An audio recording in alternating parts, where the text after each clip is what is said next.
Hi everyone, welcome back to Morning Mug. Happy St. Patrick's Day. Today I want to talk about how I overcame social anxiety and 4 easy steps. So let's get right into it.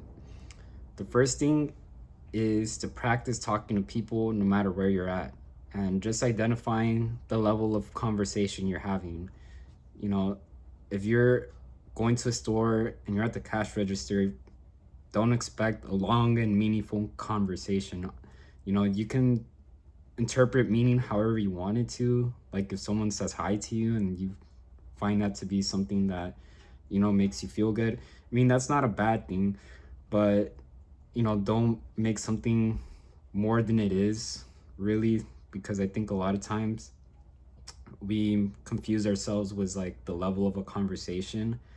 And, some people, if they start getting attention, they're already assuming that someone like likes them on an intimate level, like crushing and all that. And it's like, that's not always true. I mean, some people show the nonverbal, but it's not always true. It's not good to spotlight ourselves like that because, sometimes we don't really have enough experience to be very sure about what a situation is until things play out a little longer. So it's good to take things a little slow, but also realize like when someone does tell you something, like someone sharing their feelings with you, like, okay, like, yeah, that is something that's definitely not a fluke, it's not a coincidence, and you have to either respond yes, no, I'm not interested, you know, whatever it is that obviously in that sort of instance feels the most correct to you. So this isn't going to be easy. This is going to be something that really does test you. And social anxiety, again, kind of feels like something that feels almost impossible to deal with, right? Because that's the reason why a lot of people feel like they're either antisocial, highly introverted. It's a thing where you just feel like, man, like this is something really difficult. I'd rather not deal with it. But trust me, the more you're able to deal with just talking to people, even if it's just saying hi, how are you, it will take you a long way. And another way to make this really simple is to talk about something that you have a common interest in. If someone starts talking about something you're interested in, just say something about it, you know, like just intervene. And yeah, I mean, there's gonna be judgment sometimes, but that's gonna happen with almost anybody, to be frankly honest. And the more you get used to it, you'll be able to handle judgment more easier because it's about not taking things so personal. You know, even if it does sting, sometimes criticism does help. Even if it's coming from a place of insults or hatred, like sometimes you just got to take the good from all the negative. And that's not an easy thing to do, but that's why I'm saying this. Like, just take the good from the bad, if there is any. And if there isn't, it's better to forget those experiences and move on. And that's the important thing, to keep moving on, because not everyone is meant to be your friend. And you can't please everybody, because when you try pleasing everybody, you please nobody. You know, um, think of that Snow White movie that is coming out, like the reboot. I swear to you that Disney executives are really trying to please all kinds of people, and at the end, they're pleasing nobody because they're trying to be so progressive, but still hope that all kinds of fans are going to enjoy the films that they make, and that's not always going to be true. Especially because how they're treating source material as if it's not important. And that's off topic, by the way, but I just want to let you know that you can't please everybody.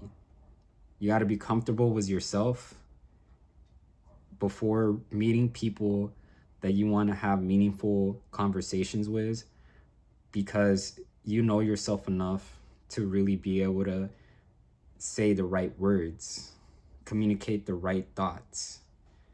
And that's really what it's about. And if it's an emotional thing where you have strong emotions to like certain conversations, it's practicing knowing what emotions are coming up, and also realizing like how that is also negatively impacting your ability to communicate. So sometimes I think therapy should be used, honestly. Like if there's any way to get therapy, I really think people should take it, because you don't really have to tell anybody that you're taking it other than your family if they really like want to know. So, if it's that sort of thing. But even then it's like, nobody's perfect, and there's some people who talk down about therapy, but some of those people really need therapy more than you. So just don't take things too personal, and know that nobody's really all that perfect. Like no one has it all figured out, and nobody, again, is an excellent communicator in every area of their life. Like some people have a really hard time talking to women, from men speaking to women, or someone they're attracted to, or someone they idolize, someone who's like their hero. Like there's never gonna always be an easy way to talk to just anybody. But when you talk to more people, when you stop spotlighting them so much, you see them more as an equal human being like you make it easier for yourself. Even if you have to mentally trick yourself, it makes it so much easier, because you're not seeing them as Superman or something like that. It's like, no, like, Joe Schmo, or a regular Jane, just somebody who, again, doesn't make you feel like you're standing literally in front of someone who is more than life itself. Like, we have to stop doing that. And always speak with respect. That's the second step, respect. When there's no respect, you have to let someone know that they're not being respectful. And if they don't care, that's when you have to distance yourself, limit the amount of things you say to that person. Don't say anything provoking. Limit what you need to say to that person. Like whatever gets you away from that conversation the quickest, and move on,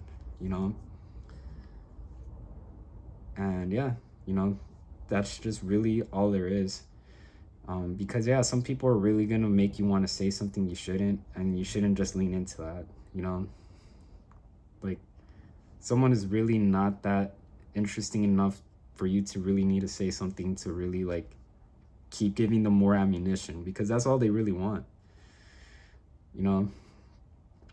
So yeah, it's better to just really back away, not say more to like fuel the fires. And yeah, I mean, it's good to stand up for yourself and respect yourself, but you never need to like get into a roast battle with anybody just because they started talking smack. Like, that's just not something that's healthy, and you're gonna end up hurting each other again. Even if you're not physically fighting each other, which could lead to that, like, which could happen, even with words, like, it's enough. So yeah, it's good to not pick fights with people and just leave things as peacefully as possible. It's better to be the bigger person too. You may be the one who feels the attacks from someone's verbal harassment, but they're gonna look worse over time, because the day that person gets a job, they're gonna have a really hard time. So that's why I'm saying, like, don't focus too much on people who don't have respect for other people, don't have respect for themselves, because you can't also be a very respectful person if you can't really respect yourself. So that whenever you're confronted with a very difficult conversation with somebody, it's always important to be calm and respectful.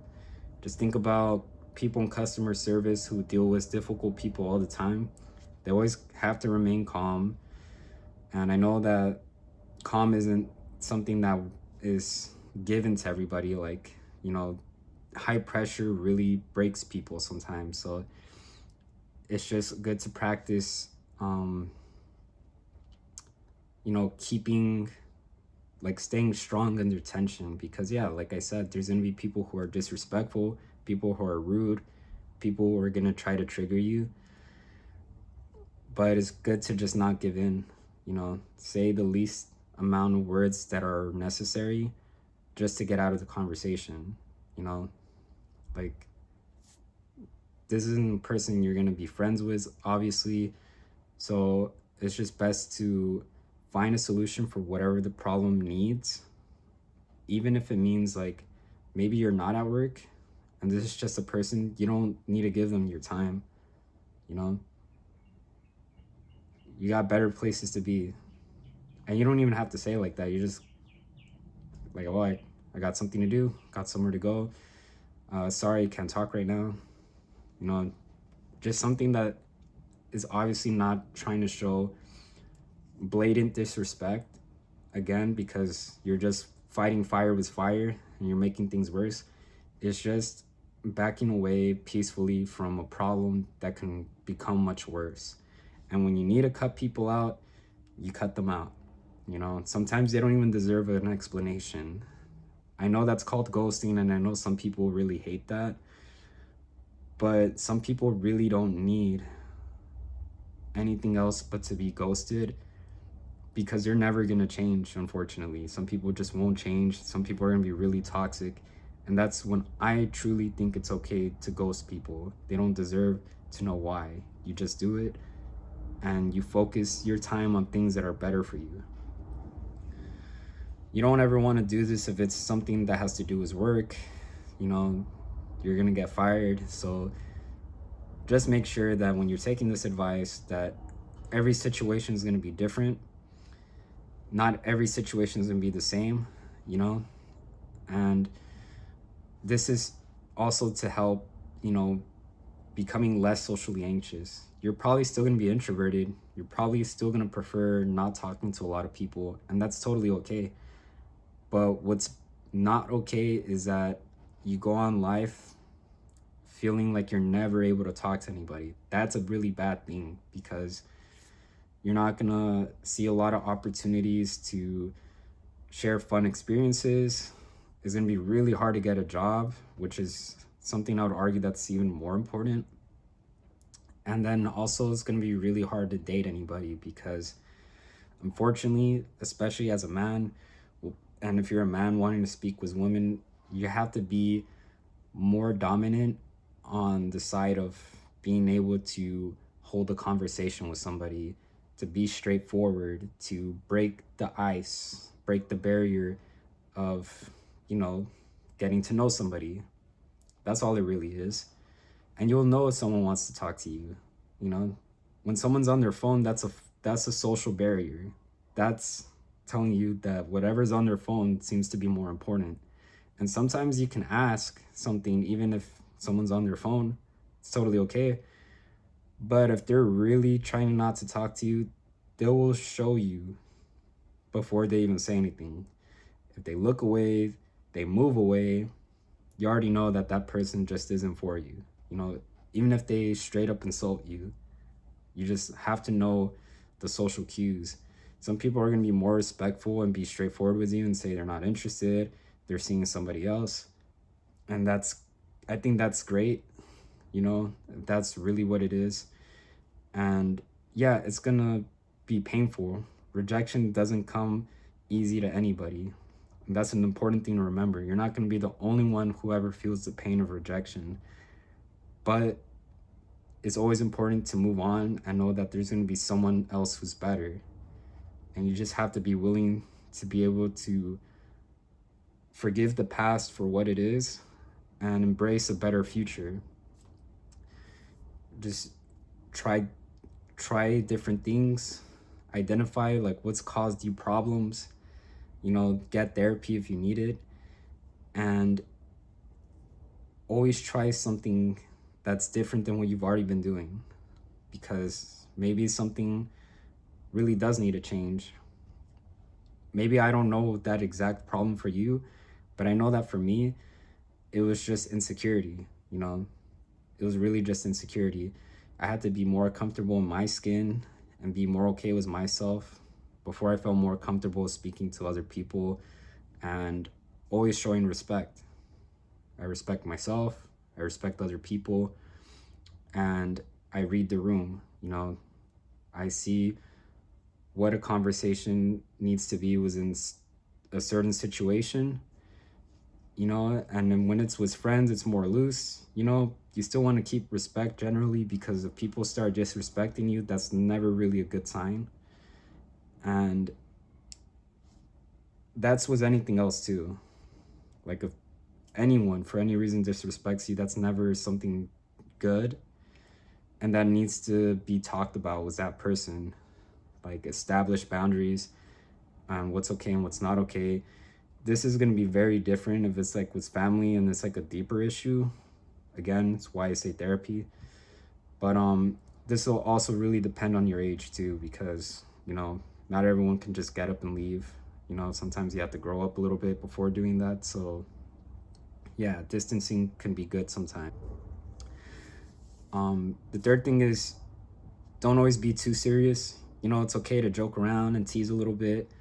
This is different from insulting, you know. You can poke a little fun at somebody, but just know if they're a sensitive person before you start poking fun, because some people, you know, get really emotional as well. So always be careful with the people you're around. It's good to be a little filtered, you know, be safe, you know, not really try to start anything until, you know, you get to know a person a little better.